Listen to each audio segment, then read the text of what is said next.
এদিকে যাচ্ছি না, আমরা এদিকে এদিকে তো প্রজ্ঞাপন জারি করে না, আমরা তো এদিকে চলে যাই, আমরা এদিকে চলে যাই। আমার মনে হয় আজকে আমাদের এই আমাদের শ্রদ্ধা সম্মানের জায়গাটা আরো বাড়বে। সম্মানিত জনতার অধিকার পার্টির সম্মানিত চেয়ারম্যান চেয়ারম্যানকে ব্যক্তিগত অনুরোধ জানাচ্ছি। আপনি জানেন একটু আগে প্রজ্ঞাপন জারি হয়েছে রাষ্ট্রীয় গুরুত্বপূর্ণ রাস্তাগুলোতে দৃষ্টি দিয়েছে মহামার। তো আমরা রাজনৈতিক দল হিসেবে নিশ্চয়ই আপনি অবগত হয়েছেন, না হলে আমি আমার মাধ্যমে আপনাকে জানাচ্ছি আপনাদের প্রতিবাদ চলুক, আপনাদের মতন করে চলুক, আপনাদের অধিকার থাকবে। আমরা শুধুমাত্র ল অ্যান্ড অর্ডার রক্ষা করার জন্য আপনাদের কাছে রাজনৈতিক দলগুলোর কাছে একটু সাহায্য সহযোগিতা চাচ্ছি, যেন আমাদেরকে একটু আইন শৃঙ্খলা স্বাভাবিক রাখার জন্য আমাদেরকে একটু সহযোগিতা করেন। আশা করি আপনি আমাদেরকে সেটা একটু চাইবেন। ধন্যবাদ জানাচ্ছি পুলিশ কর্মকর্তার ব্যবহারে। আমরা আতিয়া হত্যার বিচার চাই।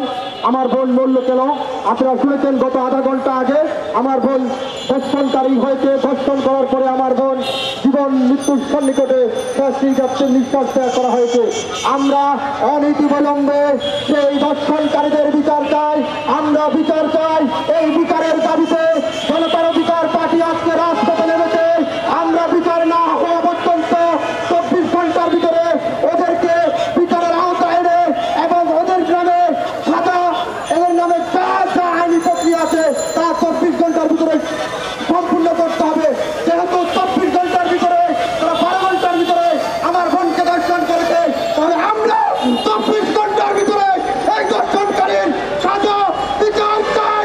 বাংলার বাড়িতে এই দর্শনকারী বিচার হতে হবে, কারণ আমার বোনের আত্মা না হলে শান্তি পাবে না, আমার মা নিরাপত্তা, বোন নিরাপত্তা। আজকের 24-এর গণঅভ্যুত্থানে বাংলাদেশে এমন একটি দৃশ্য আমাদেরকে দেখতে হবে আমরা কখনো কল্পনা করিনি।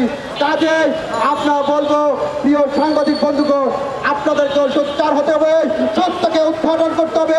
এই প্যাসেজ শেখ হাসিনা কিছু উপদেষ্টা মিলে মিশে এই কাজগুলো করতে, কাজে আমরা বলবো অনতিবিলম্বে ওদেরকে সাজা দেওয়া হোক 24 ঘন্টার ভিতরে।